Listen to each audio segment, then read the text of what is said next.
Okay, we are now recording. Good afternoon, everyone. Thank y'all for joining us. I'm Lauren Holcomb. I'm the Executive Director of the State Charter Schools Commission, and just appreciate everybody being on this webinar with us today. I know there are a lot of webinars happening today and this afternoon. So if you have members of your team who were interested in this content, but they weren't able to join, then just know that we're recording it and we'll send the link out to everybody afterwards. But first and foremost, I want to thank the Georgia Cyber Academy team for sharing their wisdom with us today. Now that the governor has issued an executive order, of course, to say that schools will not be returning to their physical brick and mortar buildings anymore this year to mitigate the spread of COVID. A lot of schools are transitioning to virtual or distance learning. And we are very fortunate at the commission to have two online schools, Georgia Cyber Academy and Georgia Connections Academy. Georgia Cyber Academy is actually the state's largest public school, and they serve students from every district across the state. And we just thought, now is the time for folks to really benefit from all of their expertise. They probably have a lot of tips and tricks for us as we're all kind of trying to learn about virtual learning, how best to do that, and how to serve students in this space. So thank you guys for being here. I'm going to hand it over to the GCA team to lead us through this presentation. We did another one yesterday with Georgia Connections Academy team, and that one was recorded and is posted on our website. And if you just go to scsc.georgia.gov, it's on there. And if anybody wants it and you can't find it, then just shoot me a message and I'll be happy to get it to you. And for housekeeping purposes, we've got everybody muted, but if you want to ask a question, just put it into the chat box here at the bottom, and I'll send a little message down there to make it pop up for you, and we can either unmute you or answer your questions there. And ladies, I'll be monitoring the chat box, so if we get questions, I'll give y'all a heads up. But with that, I think I'll turn it over to Angela Lassiter, who's the superintendent of Georgia Cyber Academy, and she can get us started. Good morning, everyone. Thank you for coming today. We really appreciate the opportunity. We want to let you know that all the tools that we use can be used by any school system. We can let you know what they are, and we have a resource page available to you on our website. It is still a work in progress. We are updating it daily as we're trying to create webinars and videos to help people transition to being virtual educators. I hope that y'all find that useful as well. Today we have Maria Blanco, who is my Communications and Public Relations Director, Dr. Ahova Arthur, who is my Instruction, Curriculum, and Assessment Director, Gail Robertson, who is our Instructional Support Services Assistant Principal at the elementary grades level, Jennifer Mitchell, who is my Operations and Compliance District Director. So I'm going to turn it over to the expertise of these lovely ladies, and I hope that anything that you want to ask, we'll be happy to answer. Anything that this presentation doesn't apply to, we'll be happy to answer your questions if you send them to any of us. We're here to support in any way that you find would be useful to your school. So do you want to take it away? Yes, thank you, Angela. So good afternoon, everyone. As Angela said, my name is Jennifer Mitchell, and I'm the Operations and Compliance Director here at Georgia Cyber. And we know that as a nation, we are going through this unprecedented time. So we're hoping that today we will be able to share some ideas with you that will help ease the lack of normalcy that you're feeling, that your students are feeling, and their families are feeling. So Gail, if you'll pop to the next slide, please. Thank you. So as we're going through the information with you today, just keep in mind that part of what families need the most right now is just for you to have empathy and understanding and a smiling face and a calm voice to help them just feel relaxed and ready to move forward with learning that can take place, even though their schedules and daily lives have been disruptive. So some of the things that I wanted to just talk to you about today are things that are common sense that you would think of anyway, but sometimes it's hard to remember in the happenings of what is going on. So just remember to think outside the proverbial box. Don't be afraid to try some new things. I'm sure that a lot of you are going to webinars or looking on Pinterest or whatever to find some ideas. And so just don't be afraid to try those. Now's a really good time to experiment with some things that maybe you've been wanting to do. know that every day will look different. That's the life of a teacher. Your days don't look the same when they're normal. They're certainly not going to look the same when our lives feel like they've been turned upside down, and maybe we do have little children at home, or our husbands are home from work too, and it's just not what it usually is. So just know that it's not going to be perfect. You shouldn't expect perfection, but what you can do is get creative and have some fun with learning just in a different environment. So one of the things that I was trying to think through when we were asked to present was what some of the questions are that maybe some of you are having most often in terms of compliance. So some of those questions probably are, if you are having live classes, how can you get the kids to come to class and to come consistently? And then what do you do if they don't come to class? How can you communicate with families? What if they don't have internet? And what supports can you put in place to best assist families and their students, for whether they're your actual students or the family as a unit? So on the next slide, I've just listed a bunch of things. I'm not going to read them to you, but kind of discuss them with you. And then if you want to refer back later, they're there.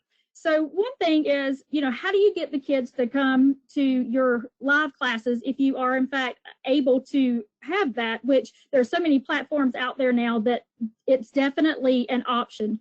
Of course, you want to make your classes fun.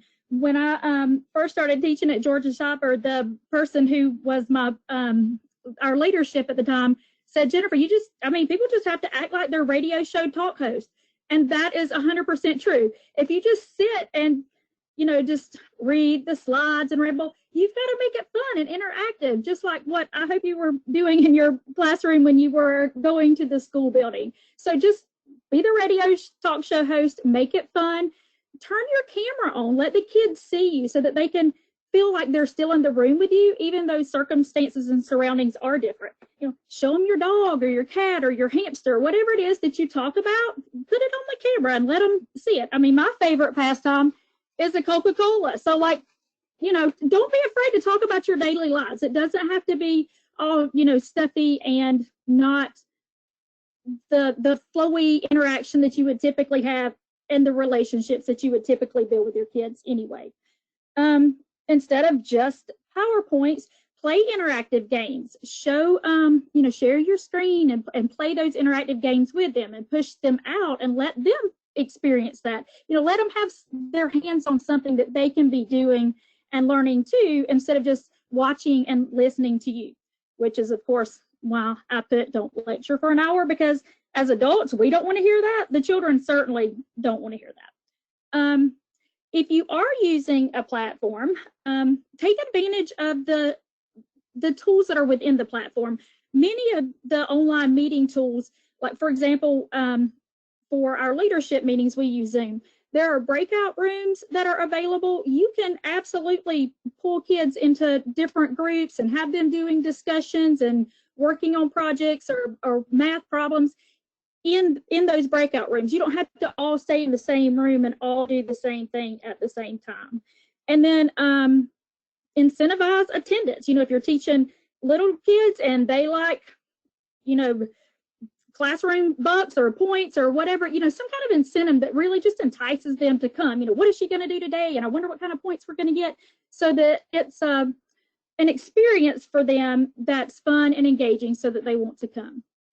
Now, of course, there are going to be people who just aren't in a situation where they can attend right now. Make personal phone calls to those families and check on them. I know at Georgia Cyber, that's a big part of what our FSLs do. That's our Family Success Liaison team. They make that connection with the families all the time. And I think sometimes if we see the students every day and now we're home, it may not have even crossed your mind to pick up the phone and check on them. But that's absolutely something that's appreciated. Several of my children go to school at GCA, but I do have one or two that are at another school that are home right now. And their teacher called me for the first time this morning in 2.5 or so weeks, because I knew she's got to make her rounds, and I get that. But it was just so reassuring to know that she was checking on him. Was everything okay? Was he having trouble with the platforms? They don't have live instruction And it's so different because the children are used to someone saying the words to them and helping them to understand. And now, you know, a fourth grader expected to read a science lesson and figure it out, that's hard. So be mindful of the change in the experience that the family is having. Not every mom knows how to just log in and click the right buttons. So check on the ones who don't code. Maybe they just need a little reassurance and a little guidance. Let them know you miss them. This is a difficult time for some families more than others. For me personally, because I've taught online for so many years, I didn't really see a big change in my day-to-day life, but my friends and other parts of my family absolutely have. So just, you know, let people know they're missed. And then give them alternatives. If you're giving something to do in class and they're not there, that doesn't mean that you can't communicate with them outside of that time to get it going. Then we also have a situation of what if they don't have internet? And that too can have, you can provide other opportunities for that. They might not have Wi-Fi, but chances are they might have a mobile device. They may have a phone. There could be some apps that you suggest so that they can practice their math facts, or they can practice their sight words, or whatever is grade level appropriate. So there are options. And then again, just stay in contact with them. Just because they don't have internet and aren't able to come to class every day doesn't mean that you can't follow up with an email, phone call every few days. Just, you know, make sure they're okay. Are you hanging in there? Are you okay? Or were you able to work on, you know, whatever it is that you had given them as an alternative? And then, of course, that along those same lines, communicating. Some of the things that that I've done in the past are like I have snail mail written on here. Who doesn't love to get mail? These kids would love to have a postcard from you just to say, hey, I miss you. I love you. I hope you're doing okay. Stay safe. Use different modes of communication so that they know that you're there and that you care about what's happening to them right now. Of course, some of the other more available things that we would think about are things like Zoom, or like we're in the Go meeting right now, or of course email and telephone. And then as far as assisting families, I still, you know, believe like just that calm, reassuring, it's going to be okay, and one day life hopefully will be back to normal. But for now, these are the things that we're going to do, and try to help them maintain as much of that normalcy and to continue their learning as much as you're able to do, while they may be experiencing some difficulty at home based on, you know, if someone's sick, someone still has to go to work every day, and they're struggling to make it work in this situation. Okay. And then the other thing is, if your platform does provide recordings, send that out. I know in our family, I'm working during the day, so I can say to them, do your work, go to class. I can say all that, but I'm not necessarily sitting on them. So if it's available at a later time for them to go watch the recording, if maybe they had to go stay at grandma's and she doesn't have a computer or internet, then they have that option to still listen to the instruction that you provided, but at a time that is more convenient for their family. So just have some flexibility with that. All right, Bill. And then the last thing I want to kind of talk about is, how do you take attendance or maintain attendance?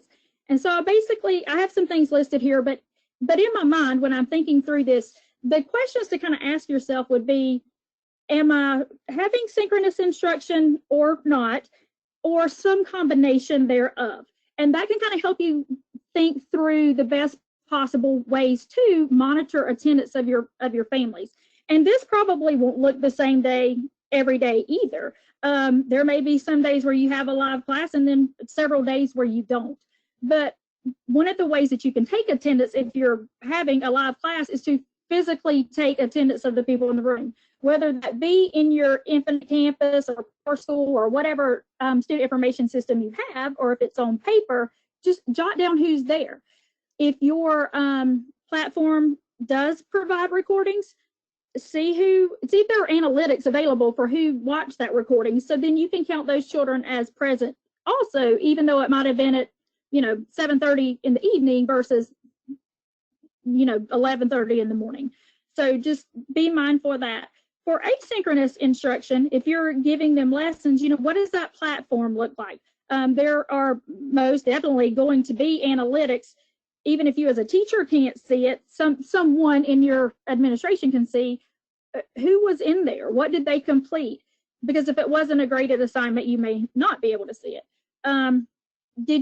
What modules did you give them to complete? And did they access it and not do it, or just click through the slides really quickly? There are things in the background that can help you determine whether or not the student was there so that you can award attendance. And then kind of think through, you want to know that they were at school that day, and so you need to capture that, but does the assignment need to be graded, or you just wanted to give them some practice, but you need to know they did it? And so there are obviously ways that you can do that. Of course, if it's submitted as a graded assignment, then you would know that it was there, so because you have to grade it. But if it's just practice, some of the things that you could do would be to maybe create a form, a Google form, and just simple questions. You know, in the story that we read today, who was your favorite character, and why was that your favorite character? Or which one of these math problems seemed to be the most difficult for you to complete today, and what was it, or in what step did you get to the point where you felt like you were a little overwhelmed? So it doesn't have to be a right or a wrong or an actual content-based item for you to gauge the attendance for the day. And then finally, just that Infinite Campus, PowerSchool, whatever your student information system is, you may already be using that to take attendance. So you can still carry on with that. Or if you don't, you might explore the possibility of that. And then at the end of the day, there is tried and true paper, and you can just mark that down. If you're having live class, even as they're responding and participating, make sure to recognize them for that. Oh, thank you so much. I'm so glad that you were able to answer that for me today, or read this passage for me. Involve them in that learning, and they will want to come back over and over every day that you're able to have the class. So thank you for your time. I'm going to pass it over to the next person, and they can give you a little bit of their knowledge and wisdom. Thanks so much. Thanks, Jennifer. Good afternoon, everyone. Thanks so much for joining us. And hopefully we're able to give you some tips and things that you can use right now as we find ourselves in this new environment, as Jennifer already talked about earlier. So what I'm going to start talking about here relates to our multi-tiered systems of support for our students in our MTSS program. And you might be wondering, well, what does that look like in a virtual environment and virtual learning? We already know that we have students that we have to support, and how do we go about, what is the best way to go about supporting these students in these times that we find ourselves in right now? So what we have here for you on this first slide is just an overall layout of what it looks like in a virtual education environment. We have our elementary school, our middle school, and our high school. As we already know as educators, students in these different grade bands need different types of supports. But we also know that there's still instructional support that needs to be given to students from kindergarten through 12th grade. So at Georgia Cyber Academy in our elementary school, we support these students through our early intervention program. Now for our first and second grade students, we have our EIP pullout model. In third through fifth grade, we have our EIP reduced class size model. Gail is going to talk about that a little further in the presentation. Our students at GCA go to what we call our Champ Hour sessions. And so during those sessions, they get the Tier 2 and Tier 3 supports from their instructors, from the teacher. We also have academic intervention specialists at GCA, and they serve and help the teachers and the students really with whatever academic supports that they need. They go in and out of the classrooms into the platforms, and a lot of times pull the students out even while they're working in their breakout rooms to support the students even further with those instructional needs.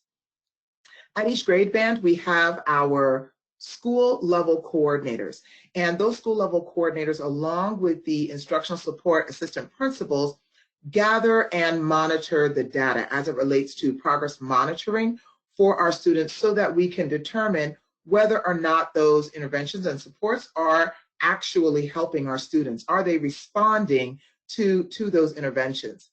And for those students, of course, that we see that aren't responding on the Tier 2 level, we have our student support teams. And we meet virtually still, as you would in brick and mortar, to discuss what's happening with our students. Our forms are housed in our Infinite Campus platform, and we fill it out with the same information, getting work samples from teachers, other things submitted, test results and data so that we can best inform what needs to happen in terms of support for our students. At the middle school level, we see a lot of similarities, same kind of structures in terms of supports for our students. At the middle school, we call that our Academic Interventions Program, AIM, we affectionately call it, for our students to aim high. And what that is it mirrors the remedial education program outlined by the Georgia DOE. So for our 6th through 8th grade students, they are in self-contained classrooms. And we also have Champ Hour sessions that those students go to. In those Champ Hour sessions, they are supported by their AIM teachers, and they're receiving those Tier 2 and Tier 3 supports for those students who are receiving Tier 3 supports. We also have academic intervention specialists at the middle school level who support our students and our teachers for the areas where the need is. Our school level coordinators there also help to track and monitor student progress, and we serve our students at our Tier 2 and Tier 3 supports through our student support teams. Now, when we look at our high school, we still have our AIM program, our Academic Interventions Program that follows the remedial education program. However, for our high school students, in the 9th through 12th grade self-contained classrooms, we actually have a study skills electives course. So that is what they go to, and they earn credit for attending that course. We have academic intervention specialists that teach that course for those students in the program. We also have a school level coordinator there that monitors students' progress through a tracker and then meets with the intervention specialist to discuss ways that we can adjust our interventions in order to meet the needs of students instructionally. Again, students that we notice are not responding to those interventions, we have our student support teams, and we meet there again to discuss what other interventions, how we intensify those interventions to better support our students on those levels. So now let's go to our next slide here where we are talking about interventions and progress monitoring. So at Georgia Cyber Academy, one of the programs that we use here is our iReady platform. So the iReady platform there gives us a lot of different ways that we use to support the students through MTSS. So we have our diagnostic assessments, and those we give 3 times a year. We give the diagnostic in the fall at the very beginning of the school year so we can see where the students are and they get their learning trajectory from that.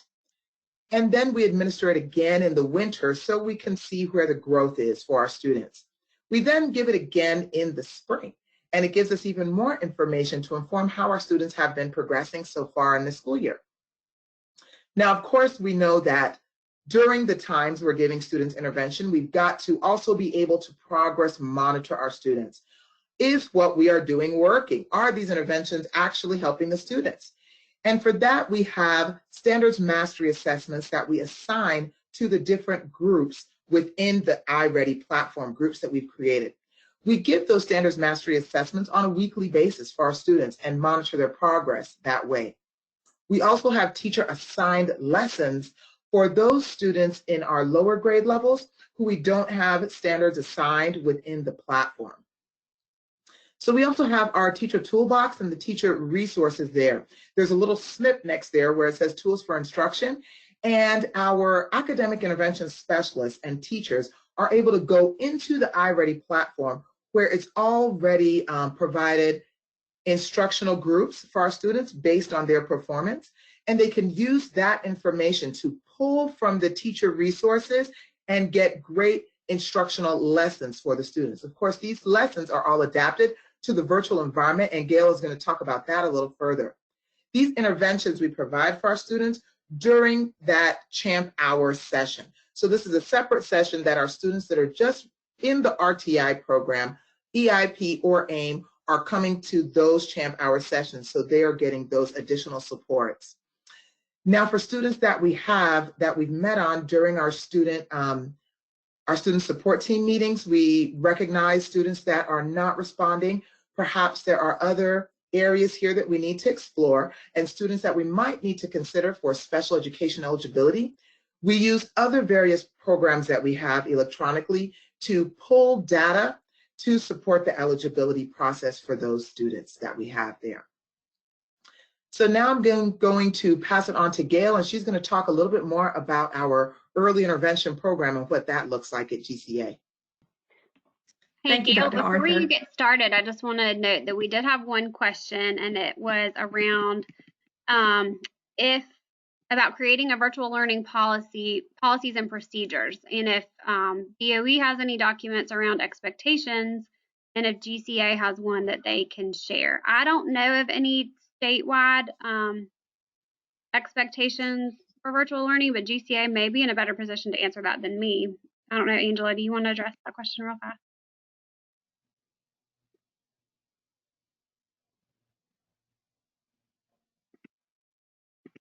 Angela, I think you're muted still. I apologize. I was like, I see your mouth. I have dogs, so I mute myself. Working from home.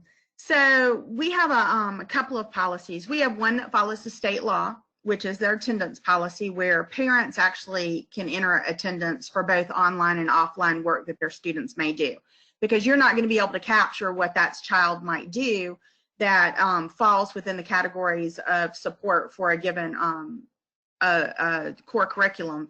Perhaps they're reading a book, perhaps they did a report, perhaps you have workbooks at home, perhaps you played a math game with them. Those would all count toward attendance.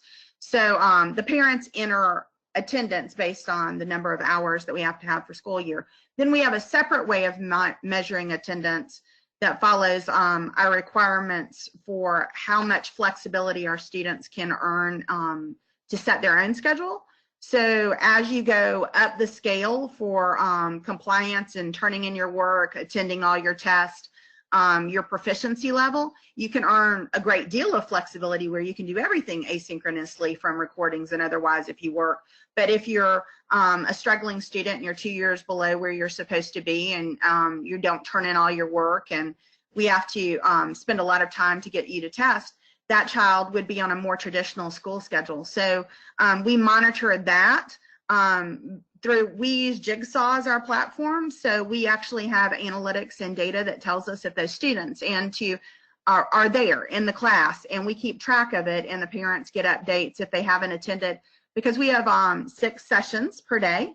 Unlike other virtual schools, we actually teach our core curriculum 5 times a day. So we can keep data on that, and just like as if you were in school, if a student walked through your door, attendance and classroom attendance are the same thing. In a virtual environment, that's not true. In a virtual environment, you can attend by doing offline work, or you could attend by attending class.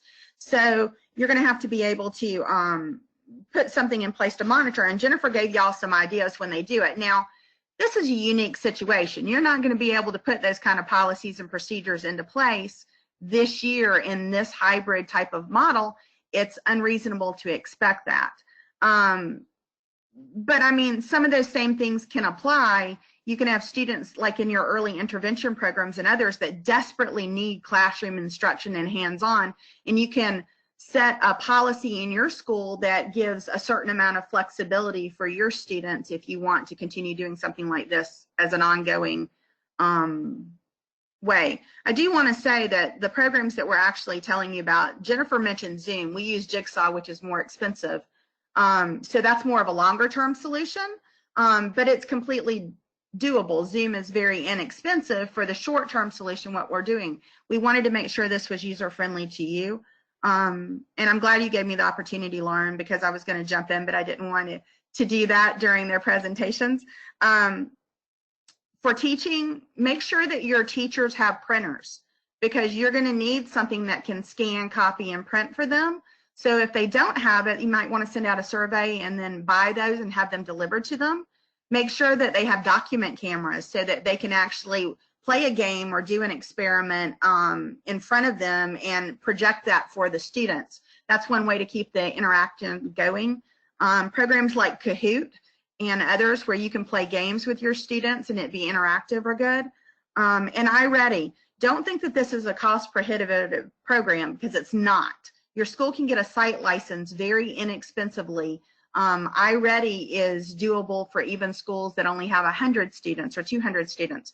So when we put this together, we tried to find solutions that would work for big districts and for small schools, because we wanted you to be able to utilize these and implement these programs. So I've talked a lot. If you have further questions about how to implement those policies and procedures, we will be more than happy to disseminate what ours look like to you. I just think that in this environment where you might have different levels of connectivity,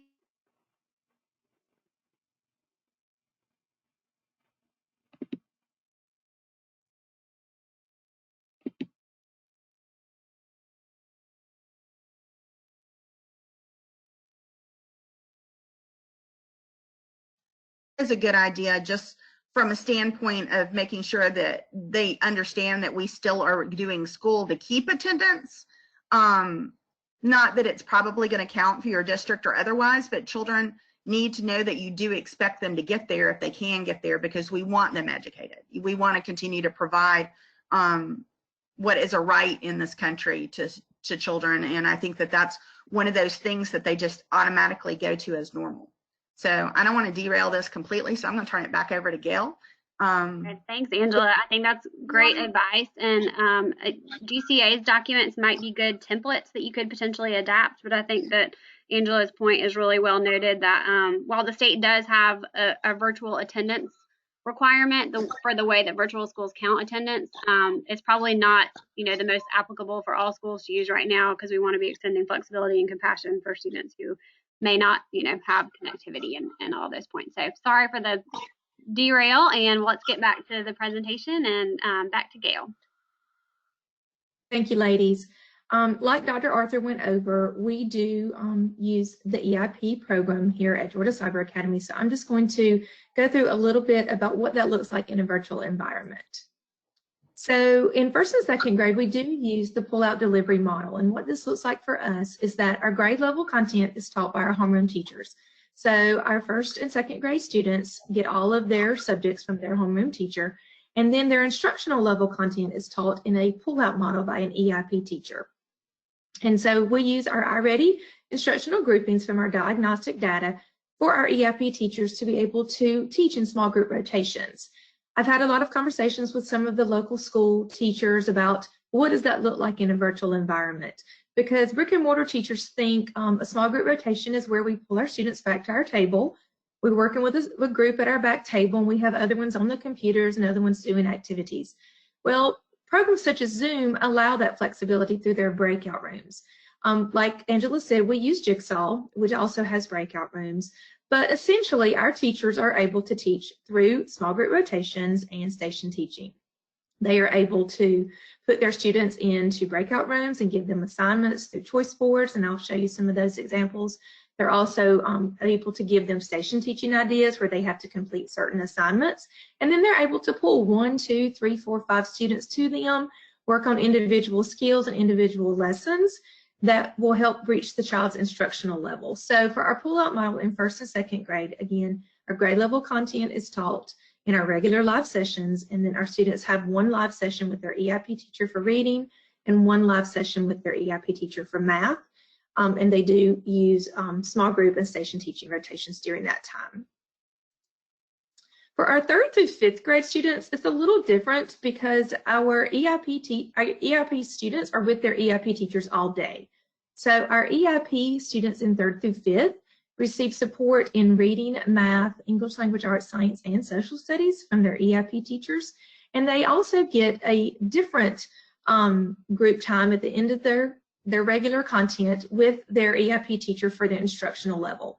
So very similar to what it looks like in 1st and 2nd grade, but we also serve social studies and science in 3rd through 5th. Again, we use our iReady instructional groupings, and if you're not familiar with iReady program, what that means is when our students take the diagnostic 3 times a year, iReady breaks those students into different instructional groupings based on the domains.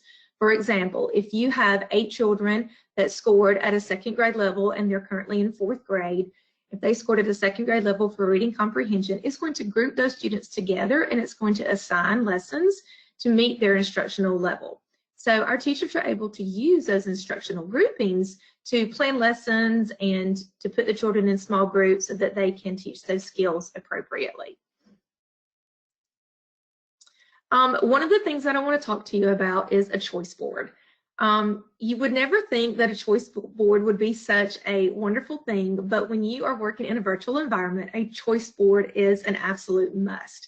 So if you're not familiar with what a choice board is, I have an example here. I'm just going to go and let you see this example. So what this is this is from one of our 4th grade EIP, English Language Arts classes. And so how our EIP teacher uses this is she has this choice board ready for all of her students. Every student, when they go into their breakout room, she is able to display this choice board on her whiteboard. And so every child in an individual breakout room sees this choice board and sees these activities. The child knows here, just like it says, that they are to choose a program and work in that program and complete the activity until their teacher pulls them out of their breakout room. While the individual students are working on these activities, the teacher is in the main room working with 3 or 4 students that are on that same instructional level, might be 2nd grade reading, and she's helping them meet their needs, address those skills during that time. She rotates those students in and out of those breakout rooms and into those small group sessions with her, and the whole time they're working on their choice board activities. So I want to go back here and I want to look at a few other things that you can add to your choice board or that you can do while your students are working. If you use a program such as Zoom, which again, we've talked about is something that a lot of our brick and mortars are using right now. If you assign students into their breakout rooms, you can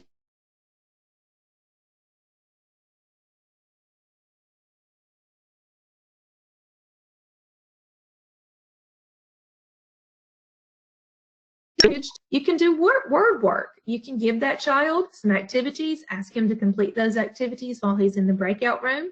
You can also give writing. We know that they don't always love to sit down and write a passage, but if you make it fun and you make it engaging and you give them an opportunity to type their passages and then take a picture and share that with you, it will turn it into an engaging and fun activity. So choice boards are going to be your best friends when you're trying to teach in a small group environment. Gail, may I interrupt you for one moment? I think yes, ma'am. Also, we have this whiteboard in our Jigsaw Interactive platform, but think about that if you're using Zoom. Make sure that maybe your school system can't, or you can buy from Office Depot a whiteboard that you physically turn around to show the things they can do. If your student, you've assigned work for them to do on the tabletop, they can take a picture of that and send it to your email address so that you see what they see, or you can teach them how to put that onto Zoom. So just think through things that they might have in their home right now, because obviously you're not going to be in a position to set up the way you would at the beginning of a school year. So just go back to the drawing board. How would I teach my child if I was homeschooling? And it's not necessarily the tools that you're using, but if you don't have those tools, how can you emulate that in a different way? So I didn't mean to interrupt you, Gail, but I wanted to make sure that we gave them tricks that they could use when they don't have platforms that have a whiteboard and the tools that are online, because Zoom doesn't. So we want to make sure that they have options. Thank you. Thank you. So one of the important pieces of the early intervention program are the interventions and progress monitoring.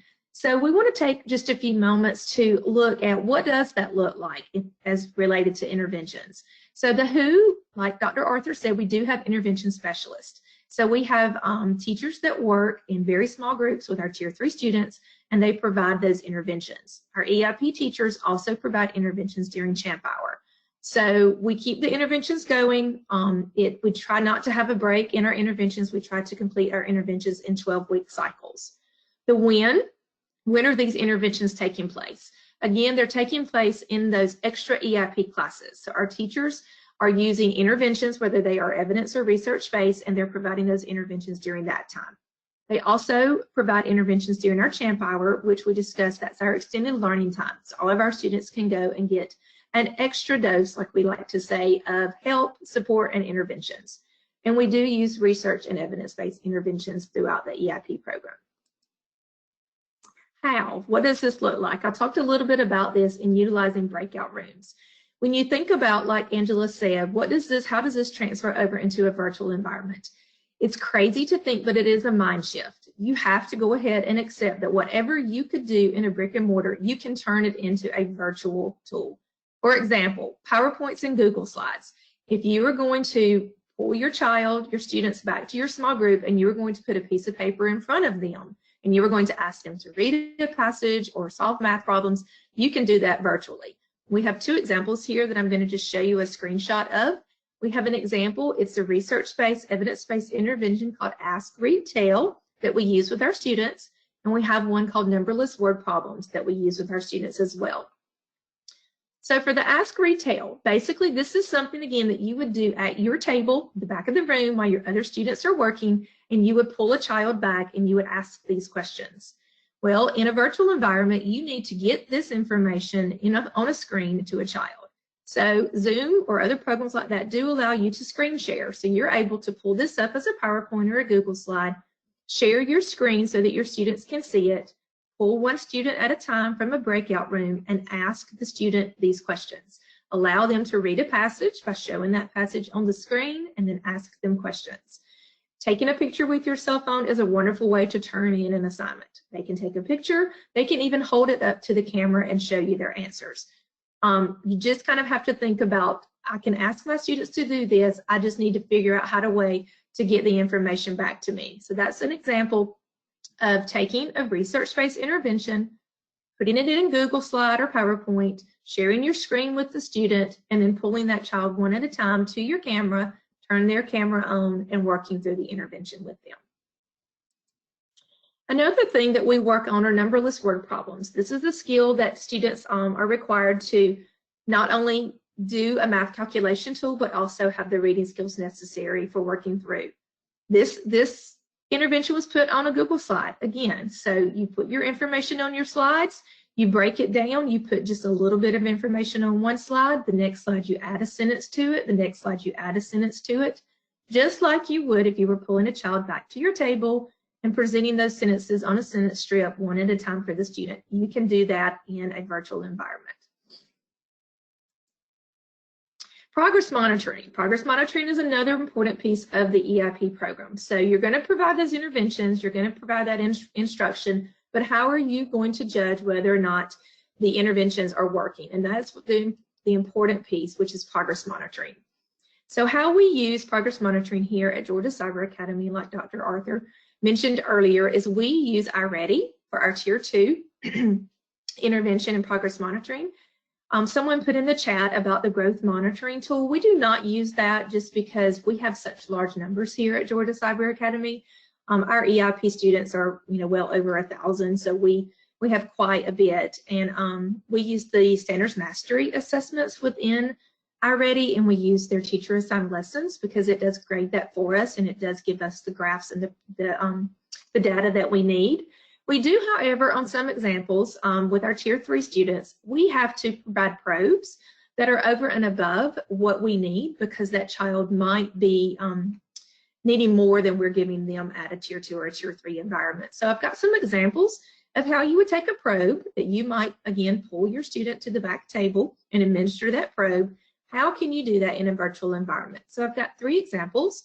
We've got a 3rd grade math fluency, a kindergarten dot counting, and a sight word practice.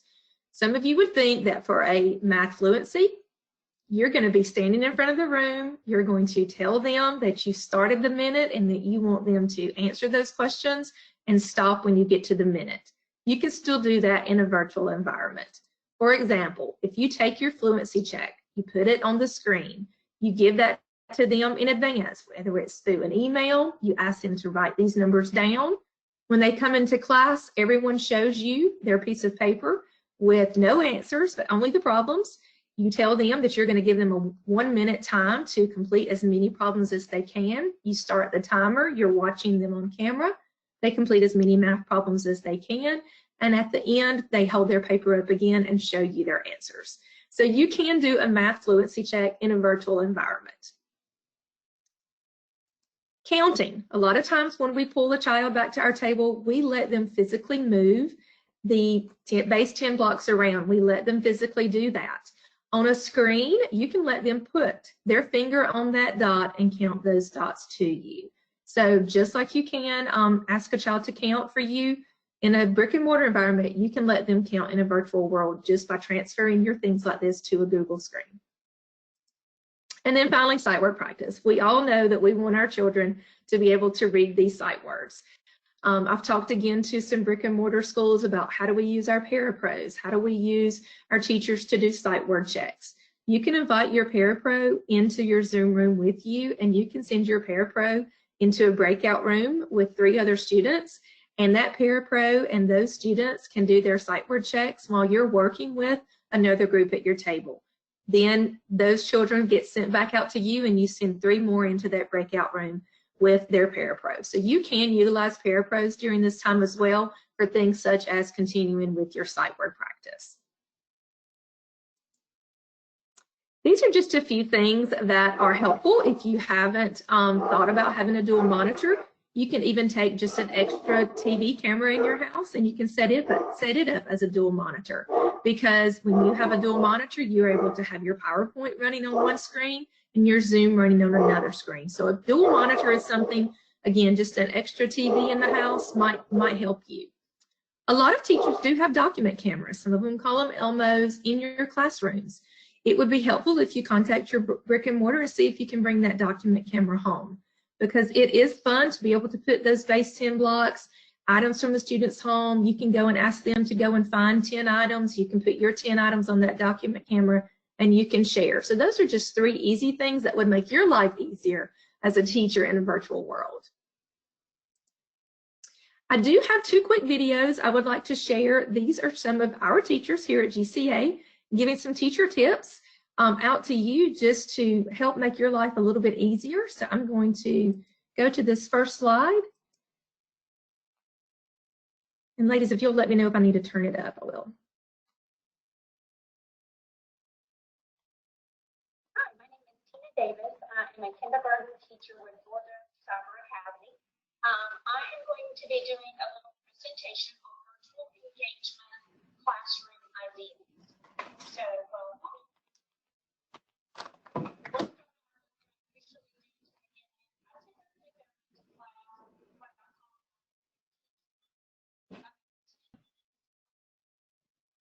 I'm having a hard time hearing it, Gail. If you could turn it up, I think that would help.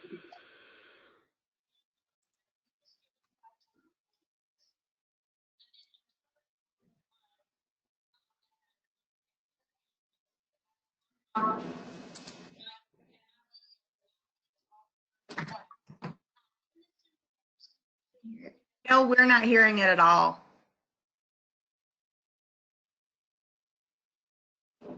Okay, let me see if I can switch my audio.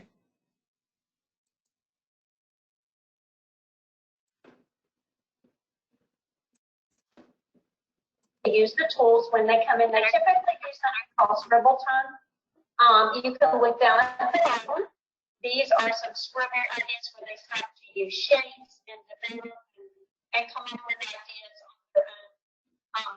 Just a great time for them to come in and actually learn how to use the tools, because we need to use them in math. Again, we use our students You might want to just have Lauren push those out separately. I will, thank you. We'll put links in the recording for those. So I do have 2 virtual engagement ideas, and then we have 1 teaching tips. So we'll get Lauren to send those out to us.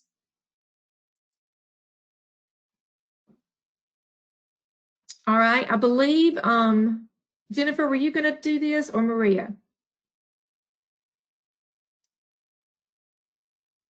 Hey, everybody. So, your parents are at home, and this is just as much as it's a new environment for you to try to teach at home from your house. It's new for parents to have their kids now in their home to try to support them when this is something they are just not used to doing. So some tips for supporting parents would be to invite them and hold some sessions for them and screen share with them to help them understand how to access these platforms, how to navigate through the different systems. You may have some parents that don't typically even use email or some of these other online programs as much as they should. So showing them what you need from them and how they can get to those things would be very, very helpful.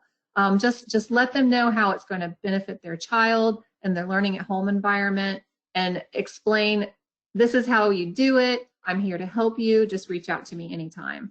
Also keep them informed on the supports for the students and any changes that might need to be made.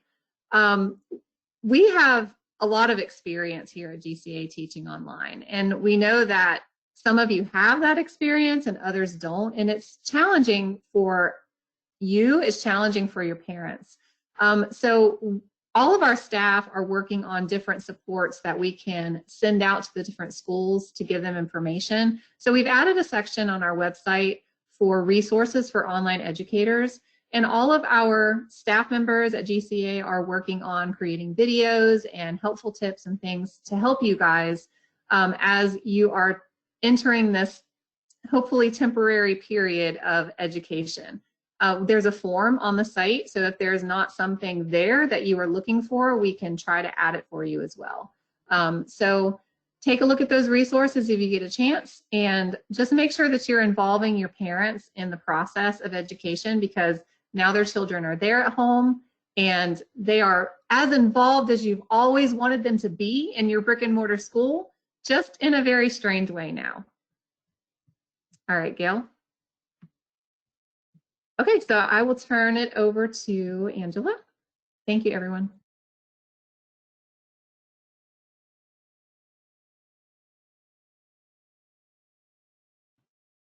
Angela, you need to unmute, hit that unmute button. I'm sorry. You would think that I was not a virtual teacher, wouldn't you? So anyway, we hope this has been helpful. We know that everybody has very specific questions that are very unique to their situation specifically. We don't mind answering them. Please send as many as you want, as often as you want. But it is important, you know, the first time you're using a tool, invite mom or dad to sit down with that child while you're teaching them so that they can go through the instructions too. You know, it doesn't have to be expensive to do this. Listen, Jigsaw Interactive right now is giving free platform for the year, but it takes a minute more than it does with Zoom to learn how to use it. But it does have security features in it that Zoom does not. So it depends on what you want to do. Things like MobiMax or Education Galaxy or iReady are very, very cost effective, whether it's a site license for a school or even a parent getting these. Normally, homeschool parents can get, you know, MobiMax and Education Galaxy for like $4 or $5 a month. I mean, there's so many things that are out there in the virtual world. And I know that you already use them. You use things in your regular brick and mortar like Twinkle and Nearpod and other things that you use, or Kahoots. Don't be afraid to utilize those more now that you're in a virtual environment, because it keeps kids engaged. Learning can be fun. And now it's not so much about classroom management as it's about you being able to connect. And classroom management was a large part of your job probably before, when you were trying to make sure that they weren't distracting any other student, right? But now you're in control of their mic. So if they need to sing to themselves while they're learning, then it's not going to distract anybody else. So, you know, just think about that. Make sure, I would say that a big thing is go back to old school. Whiteboards with dry erase markers, both the student and the teacher should have them. You know, make sure that all your teachers have document cameras. Make sure that all of your teachers at least have printers and scanners and copiers at home. Epson is a great all-in-one one with the inkwells that never dry out, so that's a good option. You won't be spending a lot of money on cartridges going forward. We always think about long-term, what is sustainable, what is easy. We have other expensive programs, but right now, really, if you ever wanted to try something and your school district just didn't do it, or your school didn't do it because it was cost prohibitive, most of those vendors right now are either giving those free through June 30th, or they're giving them at reduced cost. So give it a shot, because you might be surprised about the amount of work that the virtual online tools will save you, because they already have dashboards and analytics, and they can already draw down and group students for you, so you're not spending a lot of work on spreadsheets. You know, these tools can also, once you learn to use them virtually, can translate back when you go back to brick and mortar to make it very interesting and interactive for your students. So don't be afraid. You know, and for hundreds of years, people taught with a slate and a piece of chalk, right? We can do that too. And just give yourself some grace and do what you would do for your own children or your nieces and nephews or your next door neighbor when your friend has gotten you at the mailbox and begged you to help. I mean, think about what you would do to help in a physical sense, and how do you do that on camera? Just there's so many things available, and we're here to help if you want our help. If you want documents, if you want templates for what we have. Like I said, ours are going to be much more involved in some sense. You're going to have to adapt them for yourself. We can give you ideas for how to adapt them for your school for the short term. We're not just going to hand you a document unless that's what you want us to do, but we can give you ideas of how to do that too. If you don't know how to translate something that you do in your classroom, ask us. We will find a teacher in that grade level and subject that can give you ideas on how to do that. We really want to be there as a resource for our community, because in the end, it's the goal just to make sure that every child in the state of Georgia is educated. And it doesn't have to be in my school or someone else's. I just want them educated, and all of our teachers at Georgia Cyber Academy and our administrators are committed to that too. So use us as a resource if you want to. And if you have any questions, call and ask us. And if Lauren, you want me to answer anything else, I will. Thank you so much. Thank you, Angela, and the rest of the GCA team. Y'all are awesome, and I learned a lot from this presentation, and I hope everybody else on the recording or on the webinar did too. I don't see any more questions in the chat box. We've got a few more minutes, so if anybody wants to ask something, feel free to type it in. This is the last call for questions. Well, again, I'll just say thank you to everyone who joined, and thank you, Georgia Cyber Academy team. Y'all are great. And I think your points about that we're all just in a unprecedented place, and we need to have compassion for our families and for our students, and engage the families as much as they can, because this is new for everybody. So those were excellent points and well taken. So again, this recording or this webinar has been recorded. We'll push it out later today to everybody. And Gail, if you can get me those links for the videos, we'll make sure that everybody has that too. But thank you. Hang in there, and we appreciate just the sharing of your expertise. Y'all have a good afternoon.